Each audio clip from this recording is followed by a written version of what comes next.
আমরা mainly last ক্লাসে দেখাচ্ছিলাম ওয়েদারিং।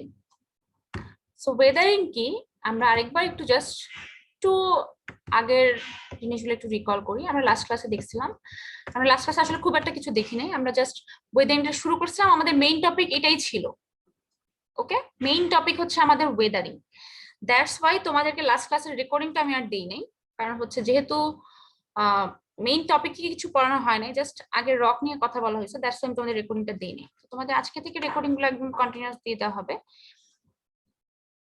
আর তোমাদের ওয়েদারিং জিনিসটা কি আমি আরেকবার বলি, ওয়েদারিংটা হচ্ছে একটা বড়, সাপোজ বড় একটা রক যদি থাকে, সেটা যদি কোনোভাবে ভেঙে যায়, ভেঙে যদি ছোট টুকরা হয়ে যায় এবং সেই ছোট টুকরাটা আস্তে আস্তে সময়ের সাথে সাথে যদি সয়েলে পরিণত হয়, সেটাকে আমরা বলে থাকি ওয়েদারিং। Weathering হচ্ছে weathering is the process of breaking down rocks by mechanical and chemical process into smaller pieces. বড় পার্টিকেল ছোট পার্টিকেলে পরিণত হচ্ছে, কিভাবে পরিণত হচ্ছে? মেকানিক্যাল এন্ড কেমিক্যাল প্রসেসের মাধ্যমে। সো মেকানিক্যাল ওয়েদারিং আর কেমিক্যাল ওয়েদারিং, এটা আমাদের ওয়েদারিং এর দুইটা ডিফারেন্ট পার্ট। এখন দেখি মেকানিক্যাল ওয়েদারিংটা কি। মেকানিক্যাল ওয়েদারিংটা তোমাদেরকে আমি লাস্ট ক্লাসে বলছিলাম, আমরা নিশ্চয়ই রক পড়ছিলাম এবং সেই রকের মধ্যে ফাটল থাকতো, সেই ফাটলের মধ্যে দিয়ে যদি কোনোভাবে পানি ঢুকতে পারতো, সেই আস্তে আস্তে সিপ করে করে করে করে ধরো উপরে বৃষ্টিপাত হচ্ছে, বৃষ্টির কারণে কোনোভাবে রকের যে ক্র্যাক আছে সেই ক্র্যাকের মধ্যে পানি ঢুকে গেল। সো সেই পানি যদি কোনো একটা টাইমে টেম্পারেচার ড্রপ হয়ে যাওয়ার কারণে বা টেম্পারেচার কমে যাওয়ার কারণে যদি সেই পানি বরফে পরিণত হয়, তাহলে বরফের ভলিউমটা কি পানির থেকে কি বেশি হয় না কম হয়? বরফের ভলিউমটা বেশি হয়। বরফের ভলিউমটা বেশি হয়, তার মানে ভলিউমটা বেড়ে যাবে, এটা অবশ্যই আমরা সবাই জানি। প্লাস আমরা জাস্ট খুবই সিম্পল একটা এক্সাম্পল দেখতে পারি, যে যদি তুমি কোনো একটা পানির বোতল যদি তুমি ডিপ ফ্রিজে রেখে দাও, তাহলে পানির বোতলটা কিন্তু একটু ফাঁকা করে রাখতে হয়, মানে পুরাটা একদম ফিল আপ করতে হয় না, ক্যাপ পর্যন্ত কিন্তু ফিল আপ করি না আমরা, কিন্তু একটু ফাঁকা রাখি নরমালি। না হলে কি হয় দেখবা যে ক্যাপটা ভেঙে হলেও প্লাস্টিকের বোতলের দেখবা যে যে ক্যাপটা আছে সেটা অনেক সময় দেখা যায় ভেঙে যায় বা বোতলটা ডিফর্ম হয়ে যায়, দেখছো না নিশ্চয়ই? বোতলটা ফেটে যায়। হ্যাঁ, এটা দেখবা খুবই কমন একটা সিনারিও। আর এই কারণেই হচ্ছে তোমার ওই যে 7 আপ কোকের এই বোতলগুলো কিন্তু একটু ফাঁকাই রাখা হয়, যেন এগুলো যদি ডিপ ফ্রিজেও যদি থাকে তাহলে যেন এটা কোনো প্রবলেম না করে। আচ্ছা, তো মেইনলি এখন এই ভিতরে যে ক্র্যাক থাকে, সেই ক্র্যাকে যে বরফটা এখন জমা হলো এবং এক্সপ্যান্ড করলো, সেই এক্সপ্যানশনের কারণে যে কোনো বড় সাইজের রকও কিন্তু ভেঙে যেতে পারে। ঠিক আছে, ছোট একটা জায়গায় তুমি দেখবা, তুমি যদি সাপোজ মনে করো তোমার কি বলবো, জাস্ট স্মল একটা যে কোনো একটা জায়গায় ক্র্যাক আছে, ঠিক আছে, স্মল একটা ক্র্যাক, সাপোজ তোমার মোবাইলের মনে করো স্ক্রিন প্রোটেক্টর নিশ্চয়ই সবার ফোনেই আছে, গ্লাসের যে স্ক্রিন প্রোটেক্টর থাকে, সেই স্ক্রিন প্রোটেক্টর মনে করো কোনো একটা জায়গা দিয়ে সাপোজ একটু ভেঙে গেল কোনোভাবে, তো ভাঙলে ওইটা কি অতটুকু পর্যন্তই থাকে নাকি প্রপাগেট করে বলো তো? প্রপাগেট করে, ওটা কিন্তু কখনো অতটুকু থাকবে না, এটা কিন্তু সব প্রপাগেট করবে। যে কোনো ক্র্যাক হচ্ছে প্রপাগেট করে, এরকম যে কোনো তুমি যখনই যে কোনো পৃথিবীর যে কোনো ক্র্যাকই বলো না কেন, সেটা সবসময় প্রপাগেট করবে, যদি কোনো কোনো কিছু সেটাকে না থামায় তাহলে প্রপাগেট করবে। ঠিক আছে, এরকম কিন্তু কনক্রিটের ক্ষেত্রেও হয়। কনক্রিটে আমরা রেইনফোর্সমেন্ট এই কারণেই দেই যেন হচ্ছে ক্র্যাক প্রপাগেট করে কনক্রিটকে ভেঙে না ফেলতে পারে, পুরা তোমার বিম ভেঙে না ফেলতে পারে বা স্ল্যাব না ভেঙে ফেলতে পারে, সেই কারণে দেয়া হয়। আচ্ছা, তো এখানেও সেম কন্ডিশন, যে ক্র্যাকটা থাকতেছে, সেই ক্র্যাকটা কিন্তু অলরেডি উইক একটা পয়েন্ট রকের, সেই রকের মধ্যে দিয়ে পানি ঢুকলো, পানি ঢুকে সেটা আবার বড় হয়ে গেল, এক্সপ্যান্ড করলো।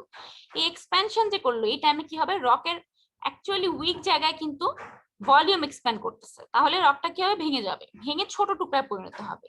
এই যে প্রসেসটা, এই প্রসেসটাই হচ্ছে আমাদের মেকানিক্যাল ওয়েদারিং। বোঝা গেছে?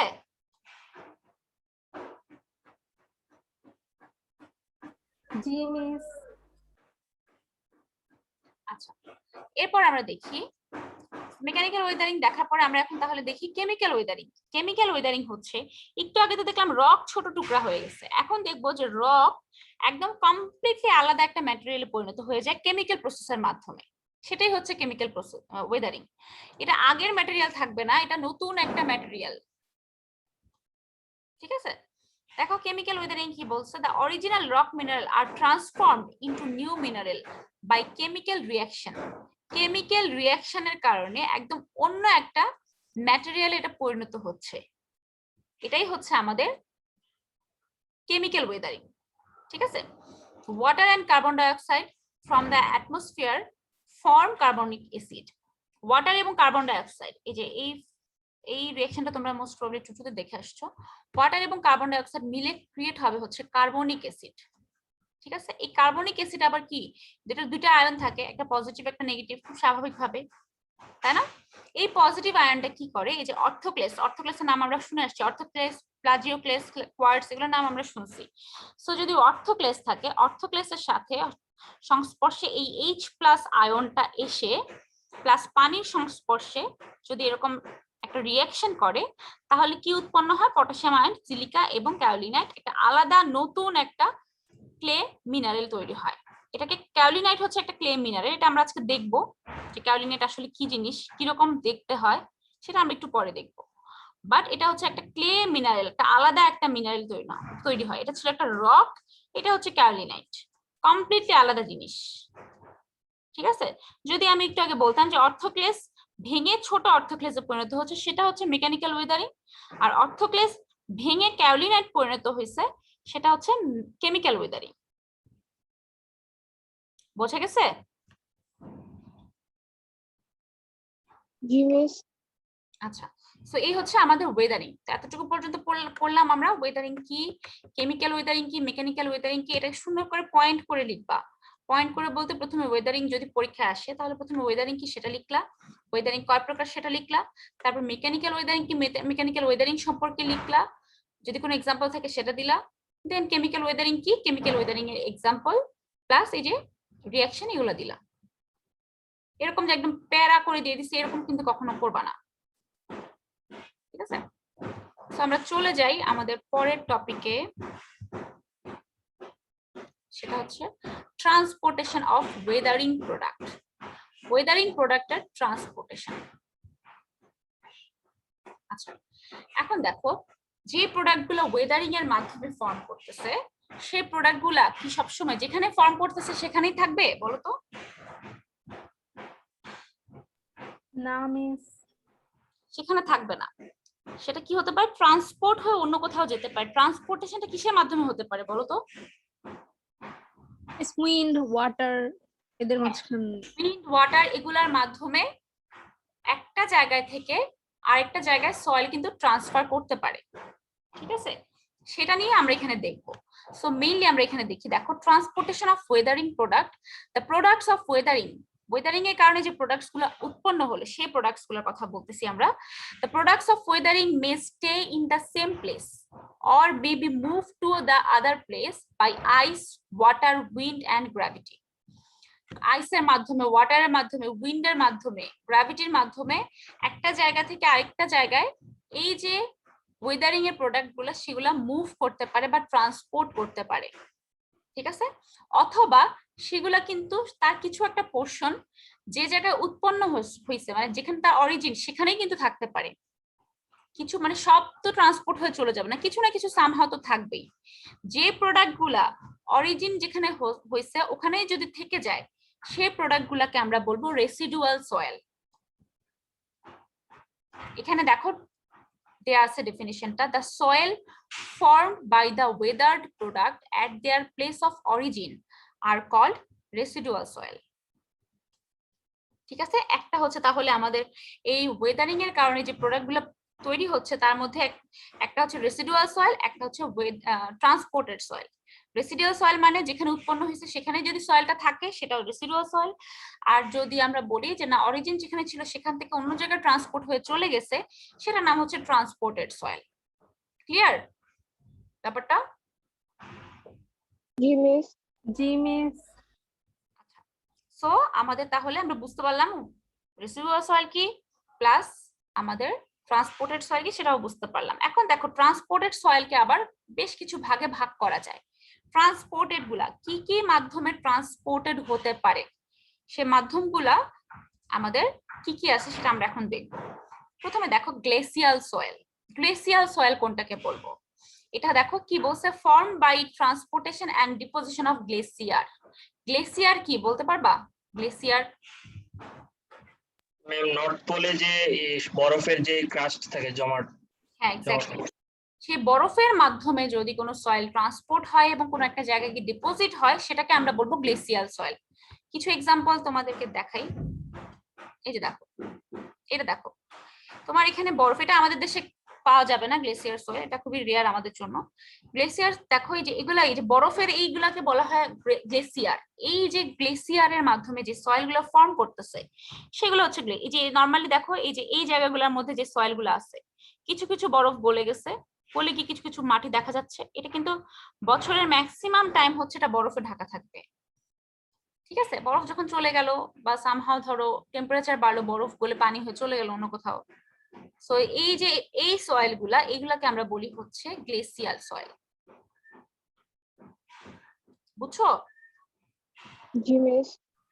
আচ্ছা, তারপর দেখি, তারপর আমাদের কি আছে, অ্যালুভিয়াল সয়েল। অ্যালুভিয়াল সয়েল হচ্ছে transported by running water and deposited along stream.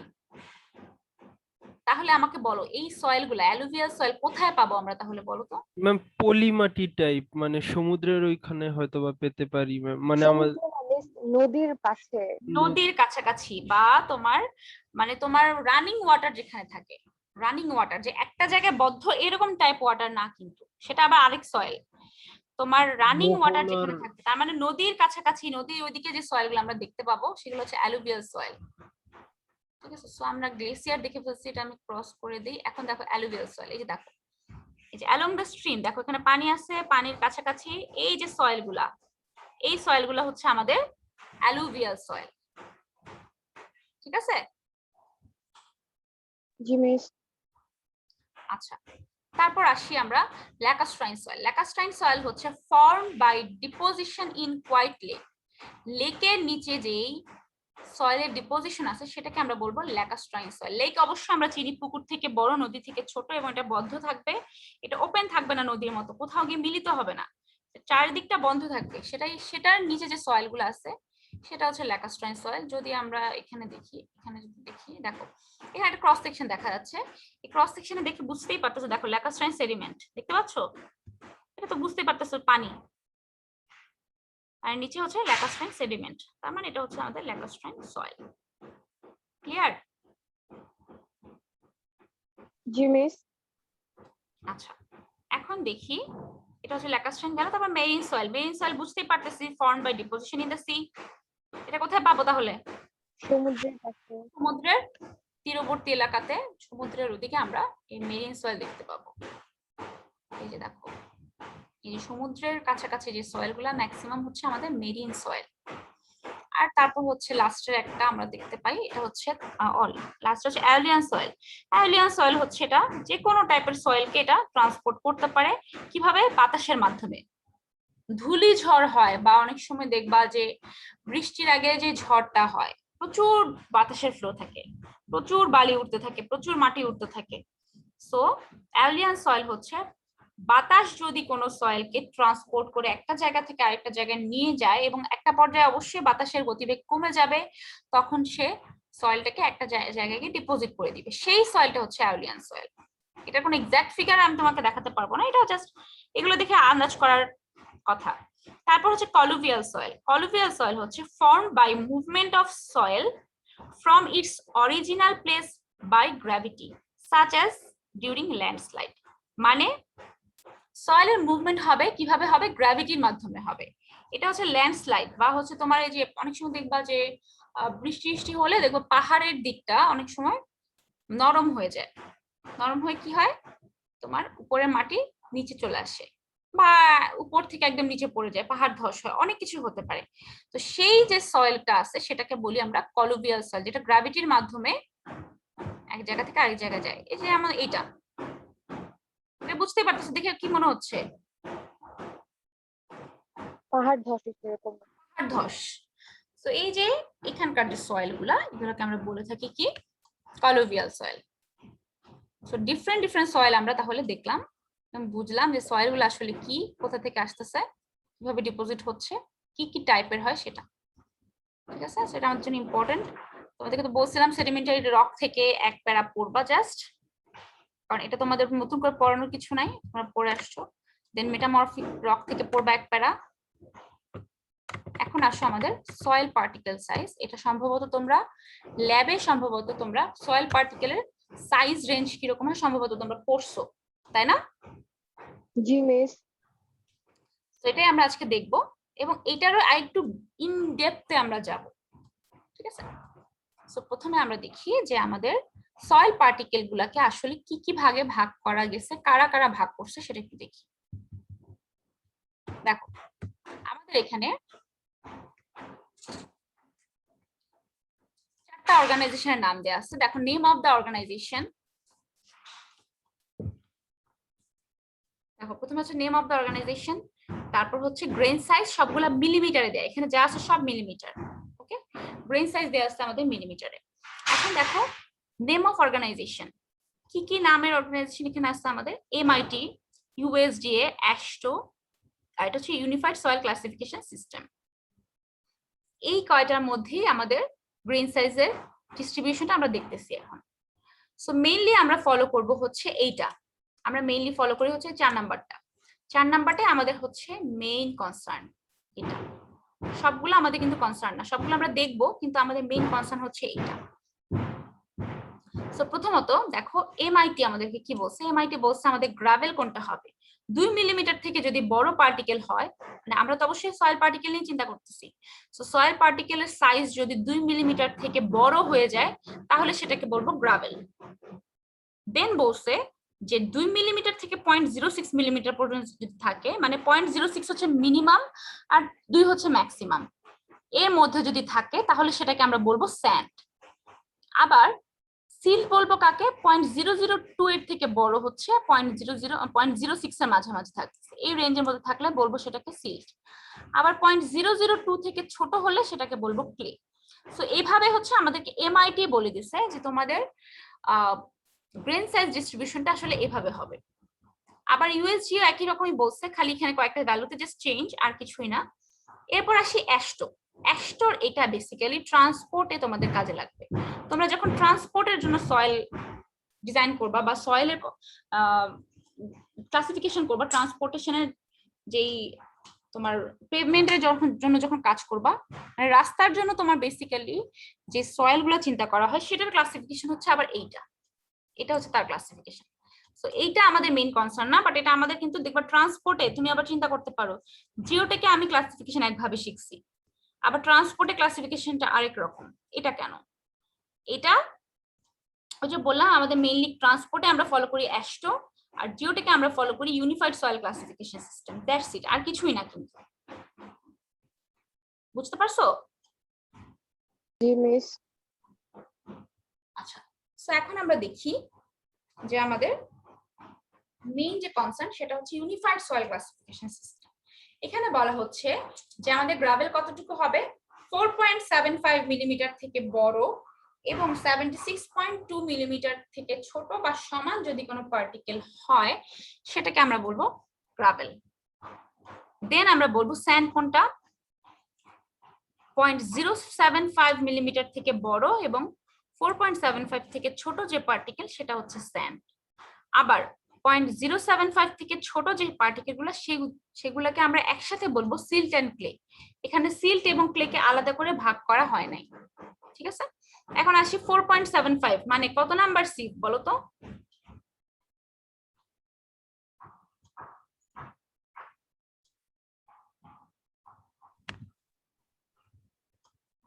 বলতে পারবা 4.7 কত নাম্বার সিভ? তোমরা পড়ে আসছো মনে হয় 2-1 এ। মিস 4 নম্বর। 4 নাম্বার সিভ, রাইট। 4.75 হচ্ছে 4 নাম্বার সিভ, মানে 4 নাম্বার সিভ দিয়ে গ্রাভেল কিন্তু রিটেইন করবে, 4 নাম্বার সিভে রিটেইন করবে। আবার তোমার স্যান্ড হচ্ছে 4 নাম্বার সিভ দিয়ে পড়ে যাবে বাট 200 নাম্বার সিভে রিটেইন করবে। এই রেঞ্জের মাঝখানে যা থাকবে সবই স্যান্ড। আবার 200 নাম্বার সিভ দিয়ে যেগুলো পাস করে যাবে সেগুলো আবার সিল্ট আর ক্লে। বুঝছো? জি মিস।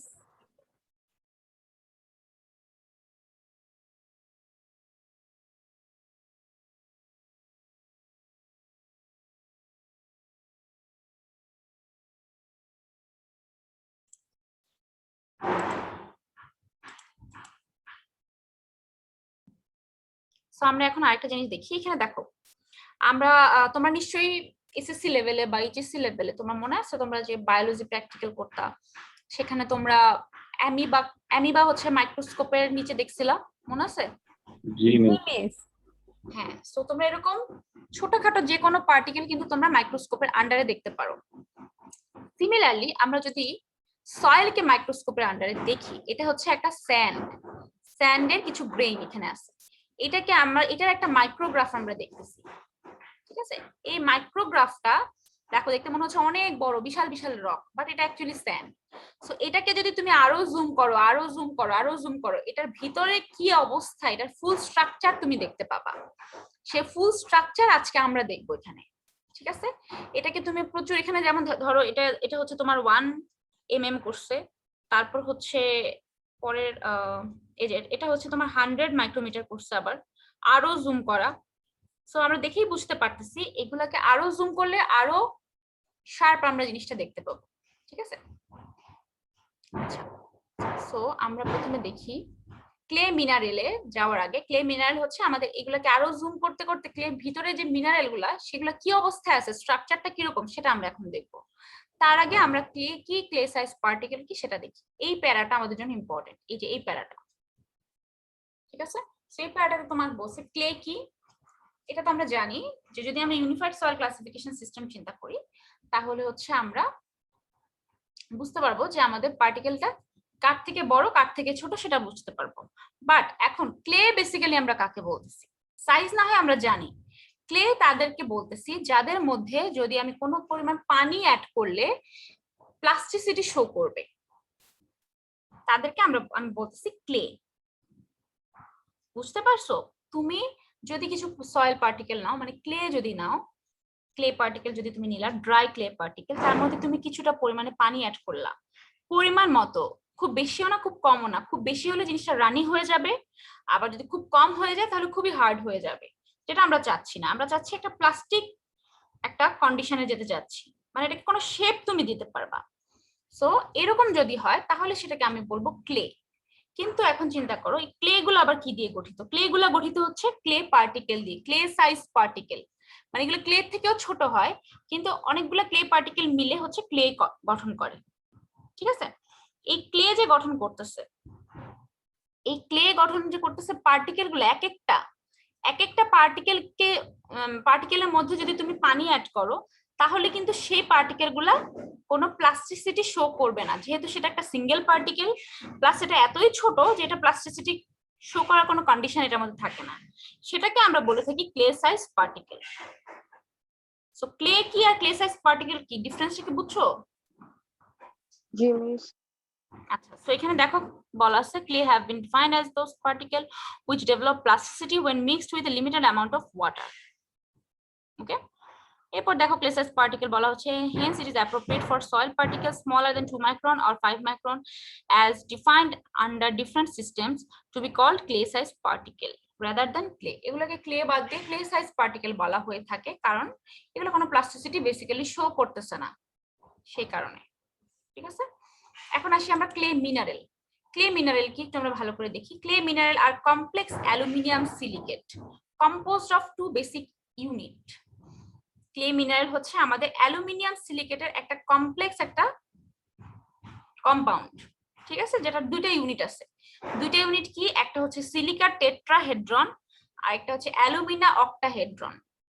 এই দুইটা ইউনিট সম্পর্কে প্রথমে আমরা একটু জেনে নিই। প্রথমে দেখি সিলিকা টেট্রাহেড্রন।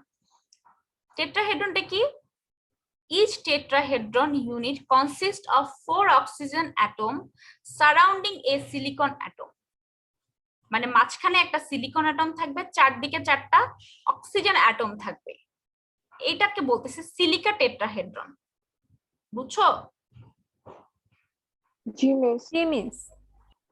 এরপর হচ্ছে অ্যালুমিনা অক্টাহেড্রন।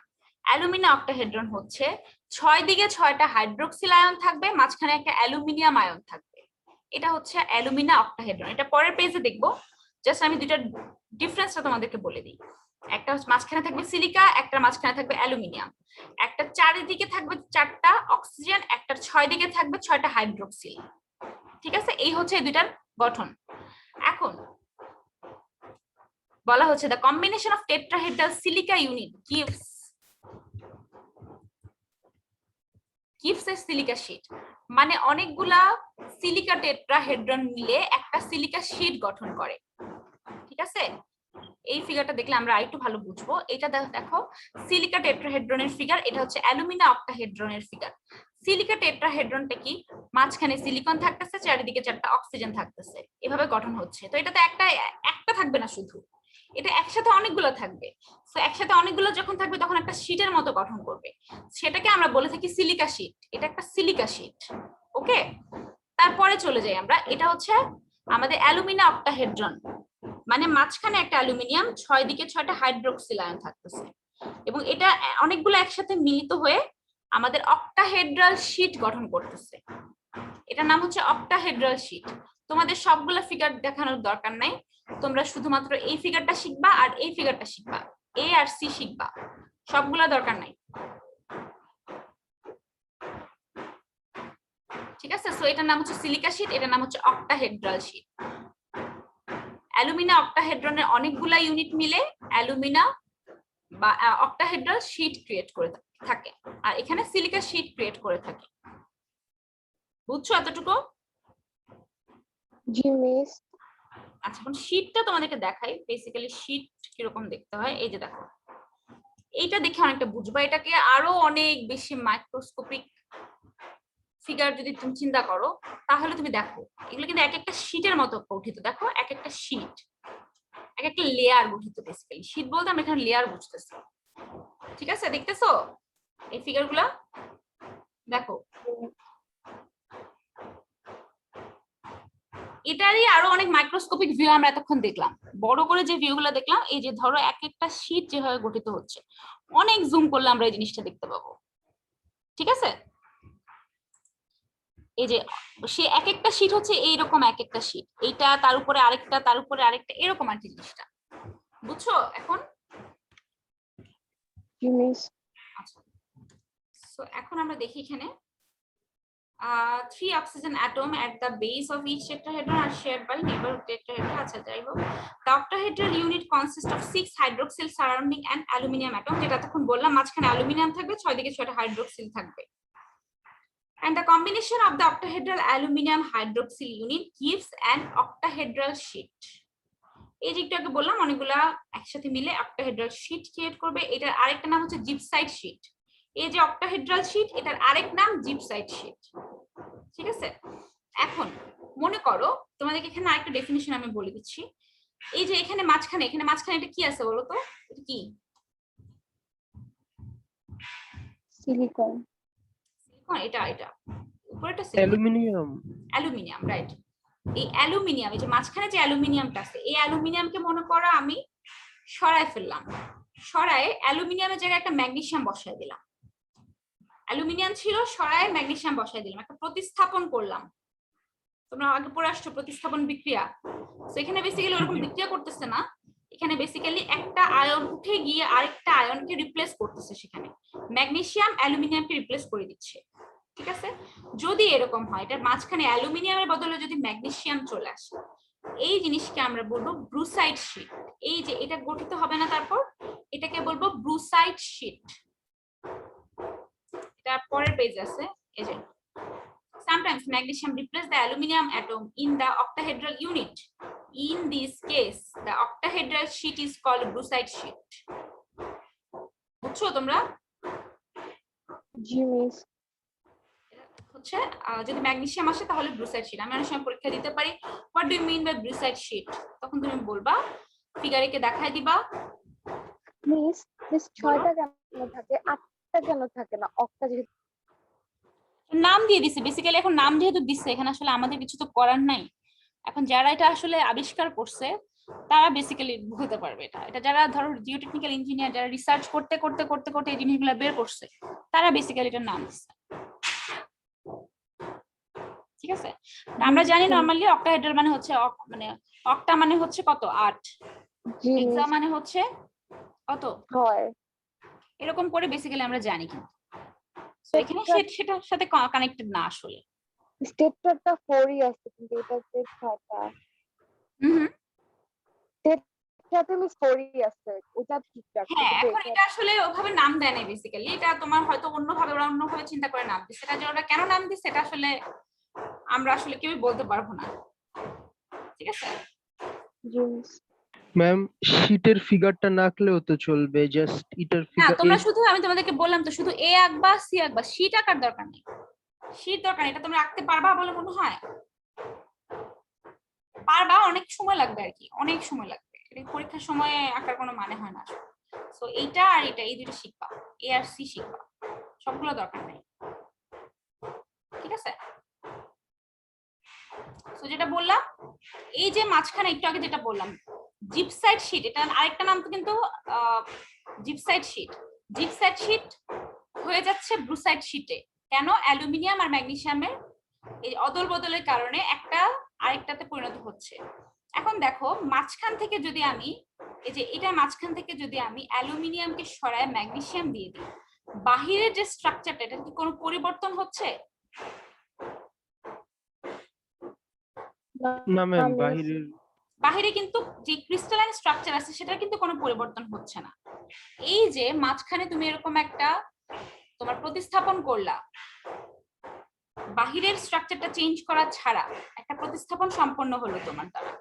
সো এই জিনিসটাকে বলা হয় হচ্ছে আইসোমরফাস সাবস্টিটিউশন। আইসোমরফাস সাবস্টিটিউশন, ঠিক আছে। এইটার আমাদের এই যে এখানে আছে দেখো, substitution of one element for another with no change in the crystalline form is known as isomorphous substitution. ঠিক আছে, সো পরীক্ষায় যদি আসে, আরেকবার এই ব্যাপারটা আরেকবার আবার বলতেছি, দেখো এখানে ফিগার দেখায় বুঝাই। এখান থেকে আমি অ্যালুমিনিয়াম সরাই দিলাম হচ্ছে ম্যাগনেসিয়াম, এই যে এই জায়গায় মাঝখানে বাহিরের স্ট্রাকচারটার কোনো চেঞ্জ হচ্ছে না, বাহিরের স্ট্রাকচারটা যেমন ছিল তেমনই আছে। ঠিক আছে, মনে করো তোমার সাপোজ একটা চশমার বক্স, তোমার কাছে দুইটা আলাদা আলাদা চশমা আছে। মনে করো তোমার চোখের যে চশমাটা সেটাকে তুমি খুলে চিন্তা করলা বক্সে রেখে দিবা, বক্সের চশমাটা তুমি চোখে পড়বা। ঠিক আছে, সো বক্সের চশমাটা তুমি নিলা, নিয়ে তুমি হচ্ছে চোখের চশমাটা বক্সে রেখে দিলা। বক্সে কোনো চেঞ্জ করছো তুমি? চেঞ্জ করো নাই। এই যে তোমার চেঞ্জটা হচ্ছে, এই যে মাঝখানের জাস্ট একটা পার্টিকেল তুমি চেঞ্জ করে দিচ্ছ, এই প্রসেসটা বাহিরের ক্রিস্টালাইন স্ট্রাকচার চেঞ্জ করা ছাড়া ভিতরের একটা তুমি আয়ন চেঞ্জ করে দিচ্ছ, এই প্রসেসটার নাম হচ্ছে আইসোমরফাস সাবস্টিটিউশন। এটা অনেক সময় পরীক্ষায় 2 মার্কসের জন্য আসতে পারে। সাবস্টিটিউশন অফ ওয়ান এলিমেন্ট, একটা এলিমেন্টের সাবস্টিটিউশন ফর অ্যানাদার এর জন্য, with no change in the crystalline form, crystalline former কোনো চেঞ্জ হচ্ছে না, is known as isomorphous substitution. Clear? G ma'am. আচ্ছা, তো এখন আমরা দেখে ফেললাম যে আমাদের জিপসাইড শীট কি, আমাদের সিলিকা শীট কি আমরা দেখলাম যে এগুলো কিরকম অ্যাকচুয়ালি হয়। এখন আসো আমরা ক্লে মিনারেলে চলে যাই। ক্লে মিনারেল হচ্ছে 3 ভাগে ভাগ করতে পারি ক্লে মিনারেলকে আমরা। একটা নাম হচ্ছে ক্যাওলিনাইট, একটা নাম হচ্ছে ইলাইট, একটা নাম হচ্ছে মন্ট মরিলোনাইট। এখানে আছে দেখো নাম 3টা একবারই। এ নাম্বার এটা হচ্ছে ক্যাওলিনাইট, বি নাম্বার হচ্ছে ইলাইট, সি নাম্বার হচ্ছে মন্ট মরিলোনাইট। 3টা আলাদা আলাদা ক্লে মিনারেল। এটা খুবই ইম্পর্টেন্ট একটা কোশ্চেন পরীক্ষার জন্য, সেটা অনেক ভালো করে পড়বা। ঠিক আছে, এখন দেখি ক্যাওলিনাইট কি। কেউ কিছু বলতে চাচ্ছো? মিস আমরা আসলে এত ইন ডিটেইল সয়েল নিয়ে একদম এটার কম্পোনেন্ট স্ট্রাকচার সবকিছু পড়ে আসলে আমাদের লাভটা কি হচ্ছে? সয়েল, তুমি তাহলে সয়েল কোথা থেকে জেনারেট করতেছে, সয়েল কিভাবে গঠিত হচ্ছে তুমি জানবা না? না মিস, বাট এত ডিপে তো আমাদের আসলে কোনো প্র্যাকটিক্যাল ফিল্ডে হ্যাঁ, প্র্যাকটিক্যাল ফিল্ড অবশ্যই কাজ আছে, অবশ্যই কাজ আছে, কেন কাজ থাকবে না। তুমি যদি এই লাইনের দিকে যেতে চাও, এটা তো ধরো তোমরা এখন মাত্র 3-1 এ তোমরা কিন্তু পড়তেছো অল্প একটু একটু একটু একটু করে পড়তেছো। এগুলার কিন্তু আরো বিশাল বিশাল ফিল্ড আছে, এগুলা নিয়েই তো মানুষের পিএইচডি রিসার্চ হয়। এগুলো কত কিছু মানে কত ডেপথে আছে সেটা তো আমরা এখনো চিন্তাই করতে পারতেছি না। ঠিক আছে, তুমি যদি চাও এখন ধরো তুমি সাপোজ কি বলবো, তুমি যদি এখন ক্লাস 1 না পড়ে তুমি যদি এখন ক্লাস 5 এ ভর্তি হয়ে যাও, 1 থেকে 4 এর পড়া তোমার যদি না পড়া হয়, 1 এর পড়াটা তখন তোমার কাছে মনে হবে না এটা খুবই ছোট পড়া, এটা আমাদের আসলে দরকার নাই, বাট বেসিক্যালি ওটাই তোমার মেইন বেসিক ছিল। বুঝতে পারছো? জি মিস। এগুলো তোমাদের লাগবেই, মাস্ট। এগুলো তোমাদের সারা জীবনই কাজে লাগবে। তোমরা যদি কেউ জিওটেকনিক্যাল ইঞ্জিনিয়ারিং এর উপরে তুমি যদি তোমার ফার্দার স্টাডি চালাতে চাও, তাহলে কিন্তু তোমার এগুলা খুবই ম্যান্ডেটরি তোমার জন্য। বুঝছো? ওকে মিস। আস্তে আস্তে পড়ো, পড়তে পড়তে আস্তে আস্তে বুঝতে পারবা। যখন ধরো একটু সিনিয়র হবা প্লাস মাস্টার্সে ঢুকবা, তখন বুঝবা আর কি এগুলা লাগে আসলে। কোথা থেকে হঠাৎ করে চলে আসলো, এটা কিভাবে গঠিত হয়ে গেল, হঠাৎ করে এই ফিগার দেখে তুমি কিন্তু বুঝবা না। এখন আমি ধরো তোমাকে সিলিকা শীট না পড়ায় আমি তোমাকে বললাম এরকম 2টা শীট থাকে, এটাকে বলি ক্যাওলিনাইট, তুমি কিন্তু বুঝবা না। সেই জন্যই আসলে ইন ডিটেইলস তোমাদেরকে বলা। ঠিক আছে, আচ্ছা এখন আসি আমরা প্রথমটাতে। প্রথমটা হচ্ছে ক্যাওলিনাইট। ক্যাওলিনাইটটা কি একটু দেখি, আগের পেজে এটার ডিটেইলস বলা আছে, এই যে এখানে দেখো বলা আছে kaolinite consist of repeating layer of elemental silica gibbsite sheet in 1:1 lattice as shown in figure something. Okay, each layer is about 7.2 angstrom thick. So আমরা ফিগার পড়ি, তারপর হচ্ছে আবার এখানে আসি, একটু ফিগারটা দেখে আসি। প্রথমটা এটা ক্যাওলিনাইটটা হচ্ছে একটা জিপসাইড শীট থাকবে, একটা সিলিকা শীট থাকবে, তারপর আবার একটা জিপসাইড শীট, আবার সিলিকা শীট। এরকম যদি কোনো সয়েলের স্ট্রাকচার থাকে তাকেই আমরা বলবো ক্যাওলিনাইট। এবং জিপসাইড শীটটা দেখো একটু রেক্ট্যাঙ্গুলার থাকে, সিলিকা শীটটা একটু এরকম ট্রাপিজয়েডাল থাকে। এটা আমরা এই ফিগার দেখে অনেকটা বুঝবো। দেখো একটু একটু জিনিসটা কিন্তু একদিকে একটু অন্যরকম, এটা যেমন একটু বোঝা যাচ্ছে এটা একটু রেক্ট্যাঙ্গুলার টাইপের জিপসাইড শীটটা, এটা কিন্তু রেক্ট্যাঙ্গুলার না, এটা একটা ট্রাপিজয়েডাল শেপ হয়ে যায়। বুঝতে পারছো? এই জন্য জিনিসটা এরকম দেখানো। বুঝছো? জি ম্যাম। তো প্রথমে একটা জিপসাইড, তারপর একটা সিলিকা, আবার একটা জিপসাইড, আবার একটা সিলিকা, এইরকম রিপিটিং লেয়ার যদি থাকে সেটাকে বলবো ক্যাওলিনাইট। মানে একটা 1:1 ল্যাটিস থাকতেছে, একটা জিপসাইড থাকলে একটা সিলিকা, আবার একটা জিপসাইড থাকলে আবার একটা সিলিকা, এটা। এবং একটা লেয়ার থেকে, মানে এটা তো একটা শীট, এটা আরেকটা শীট, এই একটা শীট থেকে আরেকটা শীটের বা একটা রিপিটিং লেয়ার থেকে আরেকটা রিপিটিং লেয়ারের ডিসটেন্স হচ্ছে 7.2 অ্যাংস্ট্রম। এই অ্যাংস্ট্রম এটা নিশ্চয়ই তোমরা আগে শুনে আসছো। জি ম্যাম। 1 অ্যাংস্ট্রম সমান কত মিটার বলতে পারবা? 10 ইনভার্স 10 হ্যাঁ, 10 to the power -10 -10। G ma'am, 10 inverse 10। 10 inversion. So তার মানে বুঝতেই পারতেছো অ্যাংস্ট্রম এটা কতটা ছোট, কতটা ছোট এটা আমরা অবশ্যই বুঝতে পারতেছি। 10 টু দি পাওয়ার -10 মানে এটা আমরা খালি চোখে জীবনে কখনো মানে দেখবোই না, ইম্পসিবল। আমরা হাতে নিয়ে ক্লে পার্টিকেলটাই তো কত ছোট, এইটারও আরো কত মানে কত বেশি ছোট, জাস্ট চিন্তা করো তোমরা। সো এই একটা রিপিটিং লেয়ার থেকে আরেকটা রিপিটিং লেয়ারের ডিসটেন্স হচ্ছে 7.2 অ্যাংস্ট্রম। ঠিক আছে, তারপর দেখি আর কি কি বলছে আমাদের। খুবই সোজা এগুলা। তোমরা কি করবা, তোমরা হচ্ছে একটা খাতার মধ্যে সুন্দর করে প্রথমে উপরে লিখবা ক্যাওলিনাইট, তারপর লিখবা হচ্ছে ইলাইট, মানে একটা টেবিল করবা। ঠিক আছে, মনে করো ধরো যদি এরকম একটা টেবিল আমি বানাই, সাপোজ টেবিলটার মধ্যে ধরো হ্যাঁ এরকম যদি থাকে, এরকম করে যদি আমি একটা টেবিল বানাই, দেখবা মনে রাখতে খুবই সুবিধা। এটা জাস্ট তোমাদের কাছে সাজেশন, তোমরা করতেও পারো নাও করতে পারো, তোমাদের ইচ্ছা সেটা। ধরো প্রথমে যে এই বক্সটাতে আমি লিখলাম ক্যাওলিনাইট, ইলাইট, মন্টমরিলোনাইট, আর এখানে লিখলাম আমাদের কি কি টার্ম আছে, কি কি টার্ম নিয়ে আমি আসলে ডিসকাস করব। তাহলে দেখবে এখানে আরেকটা টেবিল করলে মানে আরেকটা কলাম করলে তোমার জন্য সুবিধা হবে। বা মনে করো প্রথমে হচ্ছে লেয়ার নিয়ে আমি কথা বলতেছি, সো আমি ক্যাওলিনাইটের জন্য বলতে পারলাম যে 1:1 এটা হচ্ছে একটা সিলিকা শীট, একটা জিপসাইড শীট থাকে। এটার জন্য বললাম আবার ধরো 2টা সিলিকা শীট, একটা জিপসাইড শীট, এরকম করে করে বলতে পারতেছি। প্লাস এটা একটা থেকে একটা ডিসটেন্স কত 7.2 অ্যাংস্ট্রম। সো আমি এখানে বলতে পারতেছি যে একটা রিপিটিং লেয়ার থেকে আরেকটা রিপিটিং লেয়ারের distance, but just distance 7.2 angstrom. ঠিক আছে, এরকম করে কিন্তু তুমি ইজিলি মনে রাখতে পারতেছো জিনিসটা। আচ্ছা, সো এখানে বলা একটু আগে তো দেখলাম যে 7.2 অ্যাংস্ট্রম ঠিক এটা। The layer are held together by hydrogen bonding, মানে হচ্ছে এই দুইটার মাঝখানে, এই যে দুইটা লেয়ার দেখতে পাচ্ছি, দুইটা লেয়ারের মাঝখানে আমাদের হাইড্রোজেন বন্ডিং থাকবে, হাইড্রোজেন দিয়ে বন্ড করা থাকবে জিনিসটা। ঠিক আছে, এরপর বলা হচ্ছে কাওলিনাইট occurs at platelet each with a lateral dimension of 1000 to 20,000 angstrom and thickness of 100 to 1000 angstrom। মানে বুঝতেই পারতেছি এটা ডাইমেনশন, টোটাল ডাইমেনশন, মানে এই বরাবর ডাইমেনশন হবে হচ্ছে 1000 থেকে 20,000 অ্যাংস্ট্রম পর্যন্ত হতে পারে। আবার টোটাল থিকনেস, এটা তো জাস্ট একটা লেয়ার থেকে আরেকটা লেয়ারের থিকনেস, টোটাল যে থিকনেস, ধরো টোটাল যদি এখান থেকে এতটুকু হয়, তাহলে টোটাল থিকনেস যদি হয় সেটা হচ্ছে 1000 থেকে কত ছিল, 100 থেকে 1000 অ্যাংস্ট্রম হতে পারে। ঠিক আছে, তারপর দেখো এটা বলছে surface area of the kaolinite particle per unit mass is about 15 metre square per gram. The surface area per unit mass is defined as specific surface।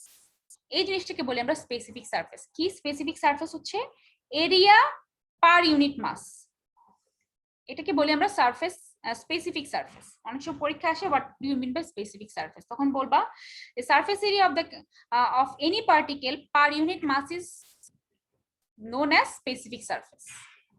ঠিক আছে, এতক্ষণ যা বললাম বুঝছো? জি ম্যাম। আচ্ছা, সো এখন কাওলিনাইট কমপ্লিট আমাদের। এখন তুমি জাস্ট আমাকে ফিগার দেখেই বলো, জাস্ট ফিগার দেখেই তুমি আমাকে দুই তিনটা এক্সাম্পল, মানে ডিফারেন্স কিন্তু বলে দিতে পারবা। ইলাইটের সাথে কাওলিনাইটের দুই তিনটা এক্সাম্পল তুমি আমাকে বলো দেখি এখানে। ম্যাম পটাশিয়াম বন্ডিং আছে, মানে হ্যাঁ। একটা ইলাইটের সাথে আরেকটা ইলাইট পার্টিকেলের ডিফারেন্স হচ্ছে পটাশিয়াম বন্ডিং। আর লেয়ারের মাঝখানে পটাশিয়াম থাকবে, তারপর জি, আরেকটা ম্যাম হচ্ছে দুইটার মাঝখানে মানে ডিসটেন্স হচ্ছে 10 অ্যাংস্ট্রম, আর ওটা ছিল 7.2 অ্যাংস্ট্রম। হ্যাঁ রাইট। আর আরেকটা কি দেখা যাচ্ছে? ম্যাম মাঝখানে গিপসাইট শীট আছে আর দুই পাশে সিলিকা শীট আছে, বাট ওইখানে একটা গিপসাইট শীট ছিল আর একটা সিলিকা শীট ছিল। রাইট, দেখো সো এখানে আমরা বুঝতেই পারতেছি যে আমাদের মানে এটা দেখি, ফিগারটা দেখে কিন্তু আমরা অনেকগুলো ডিফারেন্স করে ফেলতে পারতেছি এখানে। ঠিক আছে, অনেকগুলো ডিফারেন্স এখানে আমি বলতে পারতেছি। যেমন ধরো এই দুইটার মাঝখানে ডিসটেন্স হচ্ছে তোমার এখানে ছিল 7.2, এখানে হচ্ছে 10, এখানে ছিল হাইড্রোজেন বন্ডিং, এখানে হচ্ছে পটাশিয়াম বন্ডিং, প্লাস এখানে শীটগুলোর যে অবস্থা ছিল, একটা জিপসাইড ছিল, একটা সিলিকা ছিল। এখানে কি অবস্থা, সিলিকা জিপসাইড সিলিকা, একটা স্যান্ডউইচ, মাঝখানে সিলিকাটা জিপসাইডটা স্যান্ডউইচ আকারে আছে। ঠিক আছে, তোমরা এটাকে জিপসাইড বলতে পারো বা গিপসাইড বলতে পারো, এটা কমপ্লিটলি তোমাদের উপর ডিপেন্ড করে। এটা অনেকে বলে জিপসাইড, অনেকে বলে গিপসাইড, নো প্রবলেম এট অল। ঠিক আছে, আচ্ছা এরপর দেখি আমরা ইলাইট, এখানে এই কথাগুলোই বলা হচ্ছে। তারপর আমরা একটু পড়ি, এখানে বলা হচ্ছে দেখো consist of a gypside sheet bonded to two silica sheet, one at the top and another at the bottom। একটা টপে থাকবে, একটা বটমে থাকবে silica sheet. It is sometimes called clay mica. ইলাইটকে অনেক সময় ক্লেমিকাও বলা হয়ে থাকে, পরীক্ষা অনেক সময় আসে what do you mean by clay mica. তখন ইলাইটের যেই তোমার ফিগার আছে প্লাস হচ্ছে যেই তোমার এখানে যে ডেসক্রিপশন আছে, এই জিনিসগুলো আমরা দিব। আর চেষ্টা করবা যখন শর্ট নোটও আসবে তখন চেষ্টা করবা একটু পয়েন্ট করে লেখার, তাহলে একটু নাম্বার বেশি পাওয়া যায়। এবং প্যারা করে লেখা আসলে প্রেফার করি না আর কি, আমি একটু পয়েন্ট করে লেখার চেষ্টা করবা। ঠিক আছে, তারপর হচ্ছে the illite layer bonded by potassium ion, এটা তো বলাই হয়েছে তোমাদেরকে। তারপর এখানে তোমার দেখো আইসোমরফাস সাবস্টিটিউশনের তোমার হচ্ছে কি বলে ডেফিনেশনটা দেওয়া আছে, যেটা তোমাদেরকে আমি আরেকটু আগে বলছিলাম। তারপর দেখি আমরা illite particle generally have lateral dimension ranging from 1000 to 5000 angstrom. Laterally হচ্ছে এটা 1000 থেকে 5000 অ্যাংস্ট্রমের মধ্যে থাকে।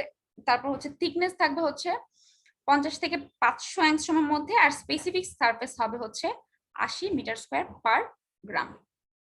ঠিক আছে, সো এই জিনিসগুলো কিন্তু ডিফারেন্সের মধ্যে পড়ে। আচ্ছা এখন তোমরা আমাকে বলো তো, এই যে এখানে এটা দেখে তোমাদের কি মনে হচ্ছে? এই যে এটা 1000 থেকে 5000 প্লাস থিকনেস হচ্ছে 50 থেকে 500, এটার থিকনেস কিন্তু আরেকটু বেশি ছিল। তাহলে কি মনে হচ্ছে যে কোন পার্টিকেলটা ছোট হবে বেশি, কাওলিনাইট না ইলাইট?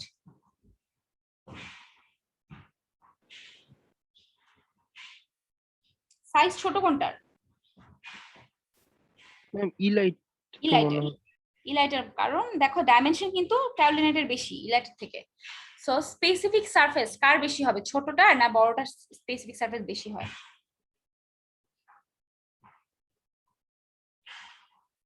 ম্যাম ইলাইট সরি ক্যারোলিনাইটের হওয়ার কথা তো। ল্যাটারাল না, ল্যাটারাল ডাইমেনশন বলি স্পেসিফিক সারফেস বা তোমার সারফেস এরিয়া, ধরো সারফেস এরিয়া কার বেশি হবে? সারফেস এরিয়া কার বেশি হয় নরমালি বলো তো? বড় পার্টিকেল সারফেস এরিয়া বেশি হয় না ছোট পার্টিকেলের সারফেস এরিয়া বেশি? সরি ম্যাম ইলাইটের হবে ম্যাম ইলাইটের। ইলাইটের। ছোট পার্টিকেলের সারফেস এরিয়া বেশি হয়, পার্টিকেল যত ছোট তার সারফেস এরিয়া তত বেশি থাকবে। এটা আমরা পড়ে আসছি, এটা আমরা অনেক পড়ে আসছি, ইন্টারে পড়ছি, আমরা মনে হয় এসএসসি তো পড়ছি। সো এগুলো আমরা পড়ে আসছি, কিন্তু বেসিক জিনিস এগুলা। সো দেখো আগেরটা ছিল মনে হয় 15, এই যে 15 মিটার স্কয়ার পার গ্রাম, এখন হয়ে গেছে আমাদের 80 মিটার স্কয়ার পার গ্রাম। এখন আসলে লাস্টেরটা মন্ট মরিলোনাইট। মন্ট মরিলোনাইট কি একটু দেখি আমরা।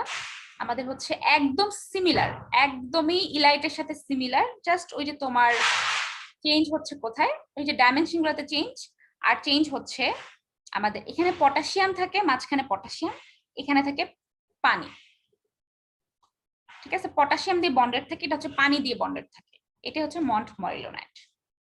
ঠিক আছে, দেখো montmorillonite has a similar structure to that of elite, that is one gypsite sheet sandwiched between two silica sheet. আগের মতো, একদম আগের মতো। In Mont Morillonite there is a isomorphous substitution of magnesium and iron for aluminium in the octahedral sheet. আচ্ছা তোমাদের কিন্তু এগুলো লাগবে না, এই ফিগারগুলো কিন্তু তোমাদের দরকার নাই। ঠিক আছে, এগুলো আবার তোমাদের শেখার দরকার নেই, তোমাদের কিন্তু এই ফিগারটা শিখতে হবে, এই ফিগার। কোনটা কিভাবে আছে, কোনটা কোনটা হচ্ছে তোমার ট্রাপিজয়েডাল, কোনটা রেক্টেঙ্গুলার, এগুলো শিখতে হবে, তোমাদের এগুলা শিখার দরকার নাই। তারপর দেখো এখানে বলছে particle of montmorillonite have lateral dimension 1000 to 5000, thickness হচ্ছে 10 to 50, এটা আরো ছোট, তাহলে এটা স্পেসিফিক সারফেস আরো বেশি হবে। আগেটা ছিল কত জানি, আগেটা ছিল হচ্ছে আমাদের 80, এখন হচ্ছে 800, এখন হচ্ছে 800। ঠিক আছে, এই যে শীট গুলো কিন্তু আমি তোমাদেরকে একটু আগে দেখাইছি যে কিভাবে শীট করে থাকে। ঠিক আছে, এই যে দেখো এখন প্রচুর ফিগার পাবা, এই যে দেখছো,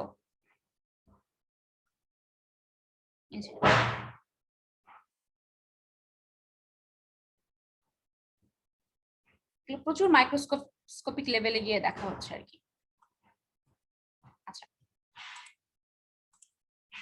এইগুলা নিয়ে কারো কোনো কোশ্চেন আছে কিনা, তখন যা পড়ালাম কোনো কোশ্চেন আছে কিনা তোমাদের?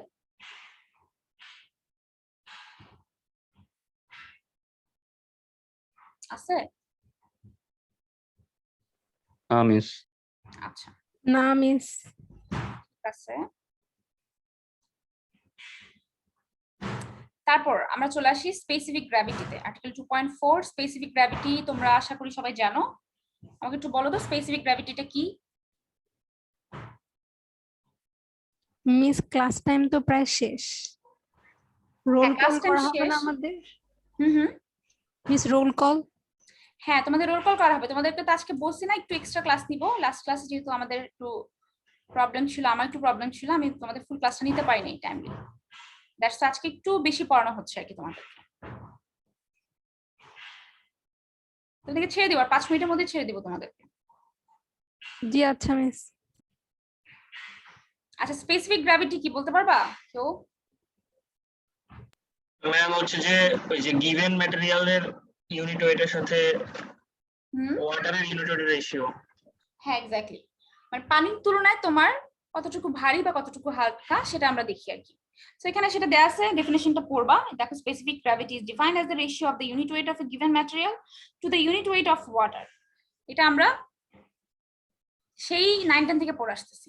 ঠিক আছে, সো সয়েলের জন্য স্পেসিফিক গ্র্যাভিটি আমাদের হচ্ছে রেঞ্জ হচ্ছে 2.6 থেকে 2.9। ওকে, এটা নরমালি আমাদের 2.6 2.65 এরকমই আমরা ধরে থাকি আর সয়েলের স্পেসিফিক গ্র্যাভিটি। এর থেকে খুব একটা বেশি আমরা ধরি না, 2.9 পর্যন্ত হতে পারে, বাট এটা বেসিক্যালি 2.6 থেকে 2.7 এর মাঝখানে আমরা কিছু একটা ধরি।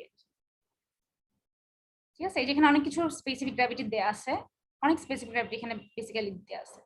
যেমন ক্যারোলিনাইট হচ্ছে 2.6, ইলাইট হচ্ছে 2.8, মন্ট মরিলিনাইট হচ্ছে 2.65 থেকে 2.8 এর মধ্যে হয়। এই তিনটাই আমাদের মেইন কনসার্ন, বাকিগুলো কিন্তু আমাদের খুব একটা কনসার্নের কিছু না। এগুলো হচ্ছে অন্যান্য মিনারেল। আমাদের মিনারেল লাগবে হচ্ছে যেগুলো দিয়ে ক্লে গঠিত, সেই মিনারেল গুলো আমাদের লাগবে। ঠিক আছে, তারপর এটা আমরা শুরু করব না আজকে, আমরা জাস্ট নামটা দেখি যে মেকানিক্যাল অ্যানালাইসিস অফ সয়েল। আমাদের সয়েলের মেকানিক্যাল অ্যানালাইসিসটা আমরা কেন করি আসলে? সাইজ রেঞ্জটা বোঝার জন্য। কোনো একটা সয়েল স্যাম্পল যদি তুমি নাও, সেই সয়েল স্যাম্পলের মধ্যে কতটুকু পরিমাণ স্যান্ড আছে, কতটুকু পরিমাণ গ্রাভেল আছে, কতটুকু পরিমাণ ক্লে আছে, তোমার কিন্তু এই জিনিসটা জানতে হবে। সয়েলকে ক্লাসিফাই করতে হলে যেমন তোমরা অবশ্যই নাম শুনে থাকবা, স্যান্ডি ক্লে বা সিল্টি ক্লে, সিল্টি স্যান্ড, নাম শুনছো না? জি মিস। তো সেটা তুমি কিভাবে বলবা? সেটা বলার জন্য তো তোমার জিনিসটাকে টেস্ট করতে হবে। তো টেস্টের জন্য একটা টেস্টের প্রসিডিউর হচ্ছে তোমার সিভ অ্যানালাইসিস, আরেকটা হচ্ছে হাইড্রোমিটার অ্যানালাইসিস। এই দুইটাকে একসাথে বলি আমরা mechanical analysis of soil. Sieve analysis তোমরা 2-1 এ পড়ে আসছো অলরেডি, তাই না? 2-1 এ কিন্তু পড়ছিলা তোমরা সিভ অ্যানালাইসিস, কিন্তু তখন তোমরা এগ্রিগেটের সিভ অ্যানালাইসিস করছো, এখন তোমরা সয়েলের সিভ অ্যানালাইসিস করবা। ঠিক আছে, তো সিভ অ্যানালাইসিস আর হাইড্রোমিটার অ্যানালাইসিস এখানে আমরা দেখব। সিভ অ্যানালাইসিসের মধ্যে ছিল কি, স্ট্যান্ডার্ড সিভ গুলাকে আমরা নিতাম আর নিচে একটা প্যান দিয়ে দিতাম, মনে আছে? সেই প্যানে যেগুলো থাকতো সেইগুলা নিয়ে আমরা আবার হাইড্রোমিটার অ্যানালাইসিস করব। বুঝছো কি বলছি? জি মিস। আচ্ছা, কারো মনে আছে সিভ অ্যানালাইসিস? জি মিস। মনে নাই? মিস মনে আছে। মিস বলতে পারবা একটু জাস্ট প্রসিডিউরটা কি ছিল? মিস Simply একটা বলো। অনেকগুলা এরকম লেয়ার ছিল, তো হুম যেটা হুম। সাইজ এরকম ছিল ওটা ওটার মধ্যে আটকা যেত, বাকিগুলো নিচে পড়ে যেত, তো আবার আটকাইতো আবার নিচে পড়ে যেত, এরকম সাইজ অনুপাতে আটকে যেত। আচ্ছা ঠিক আছে, তো আমি তোমাদেরকে জাস্ট একটু বলে দিই। এখানে তোমার এখানে এই কথাগুলা বলা আছে, একদম সুন্দর করে বলা আছে। এগুলাকে আমি তোমার একটু সিম্পলিফাই করে বলি। কি ছিল তোমাদের এগুলো জানা, তারপর আমি একটু মনে করাচ্ছি তোমাদেরকে সিম্পলি। ঠিক আছে, আমাদের একটা মেকানিক্যাল সিভ শেকার থাকে, সেই সিভ শেকারের মধ্যে আমরা সিভ দিয়ে থাকি। তার আগে কি করি, তার আগে আমরা প্রত্যেকটা সিভ, যেখানে যে সিভ গুলো দেখতে পাচ্ছি, প্রত্যেকটা সিভকে আলাদা আলাদা করে আমরা কি করতাম, একটু ব্রাশ করে ভালো করে একটু ঝেড়ে টেরে তারপর কি করতাম, যেন কোনো এক্সট্রা ম্যাটেরিয়াল না থাকে, তারপর সেগুলোর ওয়েট নিতাম, খালি সিভের ওয়েট নিতাম, প্রত্যেকটা আলাদা আলাদা সিভের ওয়েট নিয়ে সেগুলো লিখে রাখতাম। দেন কি করতাম, আমরা সিভ গুলোকে সাজাতাম। কিভাবে সাজাতাম, ডায়ামিটার সব থেকে বড় যেটা, সেটা কোথায় দিতাম, উপরে না নিচে? উপরে। উপরে। সো যদি আমি স্ট্যান্ডার্ড সিভ চিন্তা করি, নাম্বার 4 ধরো উপরে দিলাম, নাম্বার 8, নাম্বার 16, এরকম করতে করতে করতে করতে নাম্বার 200, আর লাস্টে একটা প্যান দিতাম যেন এই জায়গাটা ময়লা না হয়, আবার একদম 200 নাম্বার সিভ দিয়ে যেগুলো পাস করে সেগুলো যেন প্যানে থেকে যায়, সেজন্য আমরা একটা প্যান দিতাম, তাই না? এরপর কি করতাম, আমরা সয়েল স্যাম্পল, মনে করো 100 গ্রাম সয়েল স্যাম্পল আমরা উপরে দিয়ে দিতাম। উপরে দিয়ে 100 গ্রাম সয়েল স্যাম্পল যদি উপরে দিই, তারপর এটা ঢাকনাটা বন্ধ করে আমরা সিভ শেকারে দিয়ে দিতাম। 10 থেকে 15 মিনিটের জন্য আমরা জিনিসটাকে শেক করতাম। তোমরা কি সিভ শেকার পাইছিলা নাকি তোমরা হাত দিয়ে করছিলা? মিস শেকার ছিল। শেকার ছিল, জি মিস। থাকার কথা। সো আমরা যখন স্টুডেন্ট ছিলাম তখন প্রথমে আমাদের শেকার ছিল না, শেকারটা তারপরে আমরা যখন আবার তোমার আমরা যখন 2-1 এ তখন শেকার ছিল না, 3-1 এ উঠতে উঠতে আবার শেকার চলে আসছিল, তখন আমরা 3-1 এ আবার পাইছিলাম শেকার। তো যাই হোক, তো সেই সিভ শেকারের দেয়া হতো 10 থেকে 15 মিনিটের জন্য রেখে, তারপর আমরা কি করতাম, সিভ শেকারটা অফ করে কোন সিভে কতটুকু ওয়েট রিটেইন করছে সেটা আমরা কিভাবে ভাবতাম, আমাদের এখন যেই সয়েল সহ ওয়েট সেটা নিতাম, এখনকার ওয়েট থেকে আগের ওয়েটটা, খালি সিভের ওয়েটটা মাইনাস করে দিলে কতটুকু রিটেইন করতেছে সেটা বের করতে পারতাম, তাই না? এরকমই তো ছিল। জি মিস। আচ্ছা, তো এই হচ্ছে আমাদের সিভ অ্যানালাইসিস। হাইড্রোমিটার অ্যানালাইসিস আমরা নেক্সট ক্লাসে পড়বো, আমরা আজকে আর আগাবো না। আর তোমাদের কারো কোনো কোশ্চেন থাকলে তোমরা এখন করতে পারো। কারো কোনো কোশ্চেন আছে? না মিস। ঠিক আছে, তাহলে আমরা আজকে আমাদের শেষ করে দিই।